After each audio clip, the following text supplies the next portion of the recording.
Hey, I got Billy, aka Cloud Splitter here. He lives in the area and he ran up to meet me and say hey. He has like a really awesome coffee company called Cloud Splitter Coffee, so check them out. Super nice guy. Him and his partner Spice, they rock it on the AT and trail running and all that stuff, so it was nice seeing him. And yeah, have fun on your run today. Yeah, good luck the rest of the way. Oh, thank you. All right, I am on the move. Left camp a couple minutes ago. I did not be bold and start cold. I put my rain pants on. I was intending on just having them on until I left camp, but it's still a little bit chilly, so they're staying on for now. I'm sure I will take them off at some point because it's supposed to be 60. My arms are cold. This is the Mountain Hardwear like sun hoodie. I haven't ever worn it yet. I'm trialing it out, and it's definitely thin, which I mean a sun hoodie is not supposed to keep not meant to keep you warm. It's just protection from the sun, and it's actually supposed to help keep you cool as if you're wearing a short sleeve shirt. So it's a little bit chilly right now till it warms up. Hopefully it warms up soon, or hopefully I get into some nice sunshine. But yeah, I think I've only got like 3.5 miles or so to Washington Monument State Park. Super nice chatting with Billy, Cloud Splitter, at camp this morning. He may or may not take me into resupply from Harper's tomorrow night, depends on what his work schedule is like. So maybe you'll see him again. But yeah, I'll be crossing I-70 here soon. There's an overpass that goes over it, I guess. So that's gonna be an experience for first thing in the morning. But this is the traffic that I heard all night last night. Again, it really wasn't like that big of a deal. It kind of actually turned into white noise, but like every now and then a truck, like a semi or something, it sounded like, would like veer off onto the rumble strips, and it would make like a really loud noise till it got off. So that was the most jarring. But yeah, I'll check in with you soon.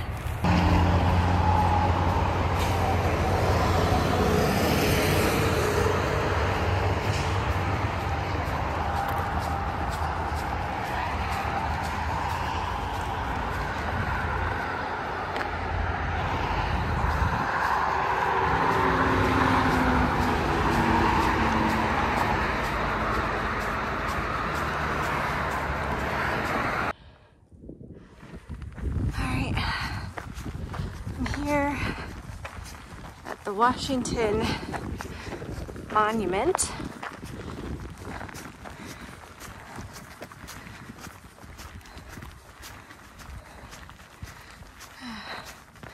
What does this say?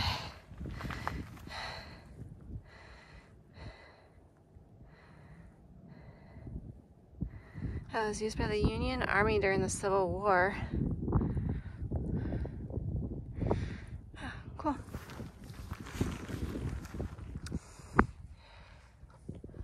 I think you're usually allowed to go in and walk the stairs. It appears it might be locked. Not that I really have a desire to walk up the stairs after just doing that climb. But let's go look at the view. All right.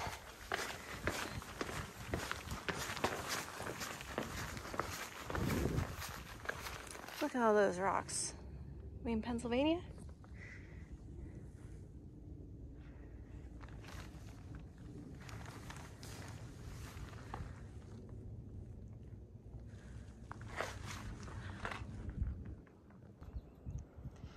There's also all these like informational signs along this gravel path, which is also BAT. Seemingly, I'm going backwards in time here, but it seems like it's like facts about Civil War that led to America's independence and Washington becoming president.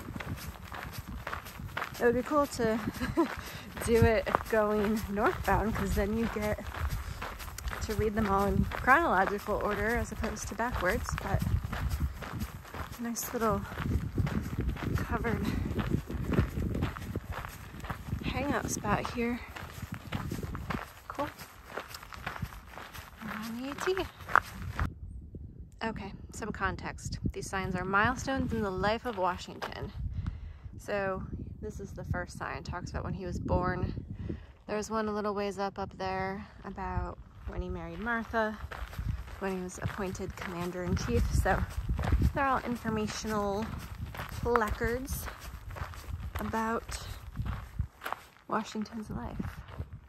A little pavilion here. And one of the most important things of all, a water spigot. And you don't have to filter it, so I've been told. Gonna stock up. Spring is springin'.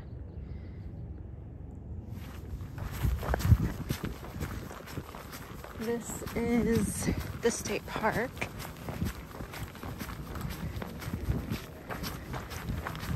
There's, I think, like camping or something for RVs, maybe? I don't know. I know you can't camp here as a thru hiker. There is a camping area up there, but it's for like scout troops and pre-arranged youth groups. But yeah, loving these. What are these? Are these cherry blossom trees? Apple trees? I don't really know. But it's so pretty. Alright, so I just used my Seek app, which identified these as Japanese cherry trees. I don't know if that's true or not, so if you know what trees these are, and it's not a Japanese cherry tree, let me know. Alright, a little update on the day. I'm 5 1/4 in. I'm going to be coming up fairly soon, like under a mile, to the Dahlgren Backpackers Campground, which is where I know with almost certainty that there is one of the peculiar people that has set up camp. I think it's, you know, transient, just living there, probably harmless, but you never know. So, just as a precaution, and this is something, you know, anybody, but especially solo females should do, I moved my mace into a more accessible pocket to have handy, just in case I need it. I've got my poles, which are good weapons as well. And I'm not saying this to like make you guys scared for me, especially mom, but I'm saying it to kind of like let you know, let everyone know that like it's always good to just be aware and have awareness of what's going on around you, and especially if you know that there's reports of some interesting people around. And this isn't, it's not like this all along the trail. Typically, I don't even follow these precautions. Like, I've got my poles, of course, always, but like I usually never have my mace in my pants pocket. It's usually in my fanny pack somewhere, but zippered up. So yeah, it's just always good to be aware and know what's coming. That's why I love the Far Out app, because it's open source comments. People can put updates in there and let you know what's going on and what the water sources are like too, which is super important. So I'm gonna put my phone away. I've got a nice downhill all the way to Dahlgren, some little ups and downs to Rocky Run shelters, and then I've got a big uphill after that, but it's fairly gradual. But I'm still in my pants, so I'll probably lose them right before that big uphill.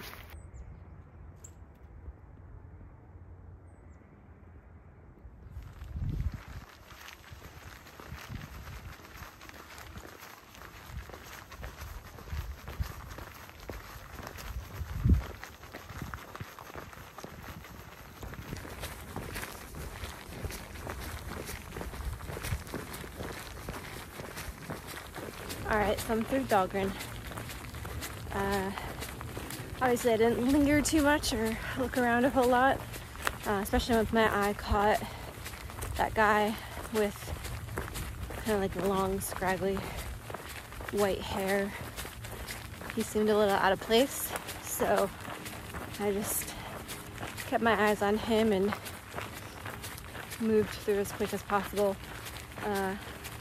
I guess the guy who had previously set up camp there had a tent and had shorter brown hair, so didn't see him. That's not to say he wasn't there.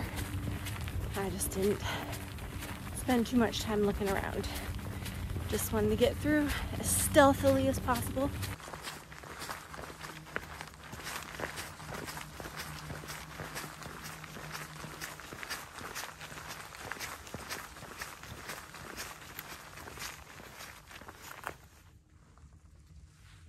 Tell me why I'm toying with the idea I'm just doing a casual 20-mile day all the way into Harper's.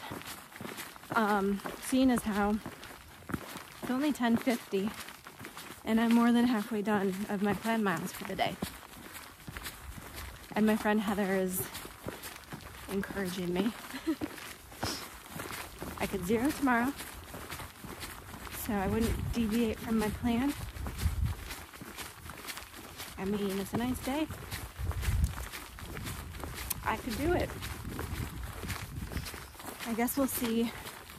I'll see how I feel when I hit Crampton Gap Shelter cutoff and go from there.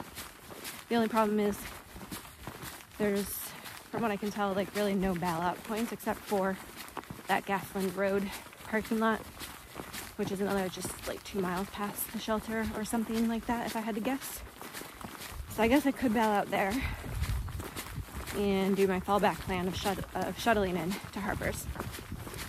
But we'll see. It's just so early, and at this rate I'm going to be at camp at like 1 p.m.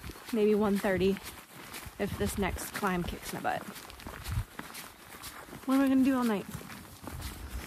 Might as well keep walking if I feel good.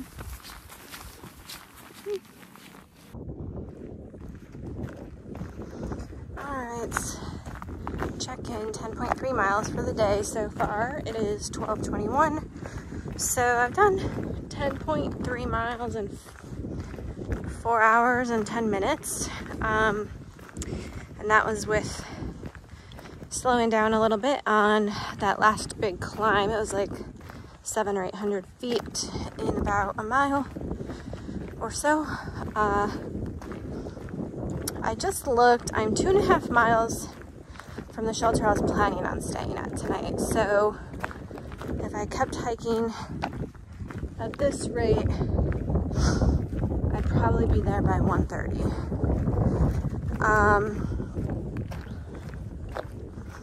I don't recall how far Ed Garvey was. So yeah, I think I'm gonna keep going past Crampton Gap Shelter. I do have a bailout spot at Gasland Road, as well as a water tap, from what I understand. And I can always check in at Ed Garvey if I'm feeling tired. And if it looks good, stay there.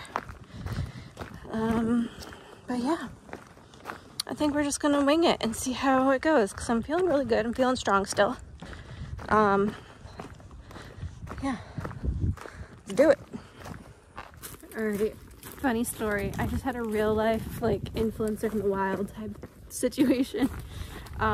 So a lot of you probably know I worked at REI for like 5 months, and just left there a couple of weeks ago.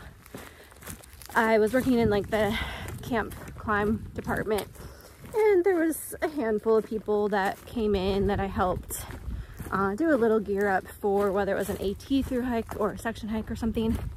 But anyway, I'm just cruising along the trail. Literally, I haven't seen a single person in hours, and I just saw 2 people and then another 2, and then immediately after that I saw a single guy, and I recognized him And the pack he was wearing looked very familiar. Like the face I had recognized belonged to that pack that I was thinking of. And it's one of the guys I sold the pack to at REI that I knew was through hiking the trail. I sold him the Osprey Asia 58. And so crazy, especially he was planning on starting down in Georgia in March, but he had a couple setbacks with some like medical issues or so that is keeping him a little bit closer to home for now. So he started in Harper's yesterday, and like, what a crazy small world. Never thought I would actually see him on trail, let alone like here in this area. I thought if I saw him, it wouldn't be until, you know, the Northeast somewhere. Yeah, so crazy. He also told me he slept at Ed Garvey Shelter last night. Excuse me. And there was no homeless people there, and he knows that there's at least 3 other hikers heading there tonight. So Ed Garvey's my bailout spot if I can't make it to Harper's. And I might actually just go there anyway. That way I don't have to pay for a shuttle or just like destroy myself, and then just have an easy Nero into Harper's tomorrow. But we'll see how the day goes. I should stop for lunch soon, to be honest with you. Maybe the next good sit spot I see, I'll stop for lunch. Okay, bye. All right, here is the cutoff for Crampton Gap Shelter. It's 0.3 miles, what looks like downhill. Like I said, it's only 1:11, so I'm pushing forward. Well, it would be kind of fun to go into Harper's tonight and 0 tomorrow. I don't know that I really need to, because I'd be spending an extra $30 for a bunk that I wasn't planning on, and then potentially an extra shuttle that I wasn't planning on. So now that I know that there should be some hikers at Ed Garvey Shelter, I think I'm just headed there. To be honest, I don't know how far that is. If I had to guess, I would say probably in the vicinity of 4 to 5 miles. I'll take a look, and next time I talk to you, I'll let you know if I was way off. Still looking for a spot to sit and eat. So maybe this log up here could be a good spot. All right, I'm coming up to, I think the road is Gapland Road, but there's this Gaff State Park or something. Again, so much cool history. I'll never make it to the shelter if I stop and read everything though. Be careful going through there, because cars come flying up and don't even stop to look. But apparently there might be bathrooms and a water tap up here. Oh, and there's benches. Perfect lunch spot.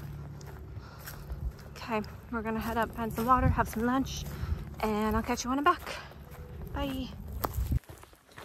All right, had lunch and I'm back on the move. Got all filled up with water. The water spigot at Gaffland State Park. I was curious what time the eclipse starts here. I just looked up for Harper's Ferry. Apparently it started just a couple minutes ago. Maximum eclipse point is at like, what is it, 3:16 or something like that, which is probably about when I'm going to be getting to the shelter. So it's going to be a little dark when I roll in. Just met 2 other people that are also going to Ed Garvey, so adds to my reassurance that going there is good. But yeah, I have about 2.5 miles left to go to that shelter. It's pretty much flat, just some little ups and downs. Nothing too crazy. But I'm hot. I am starting to get tired physically, so I'm glad I'm not pushing into Harper's. I could do it if I needed to, but I'm glad I'm not doing it. So yeah, see you guys maybe sometime for the eclipse or at the shelter or both. Bye. Hey guys, I am here at Ed Garvey Shelter. We are just a couple minutes away from the maximum eclipse point for this area. I want to look up at the sun so bad, but I don't have glasses, so I can't. But it's definitely getting a little bit darker here. The mosquitoes are out. Yeah, so far, I'm not really sure the situation at the shelter. There might be some of these transient people. From what I've heard and read, they all kind of seem to be wearing camo, and there's definitely one guy here wearing camo. The tenting spots don't seem to be that great here. There was one tent pad that someone had set up on the other side of the shelter, but I didn't see any others, and I still don't see any others. So I don't know what the deal is. I talked to someone who said the tenting sites were great, and so far they all seem rocky and kind of not flat. So I'll probably walk around a little bit more, see what I can find. But I will check in later at some point. Yeah, a couple more minutes till the eclipse. So hope you guys are watching it somewhere fun, and I'll see you later.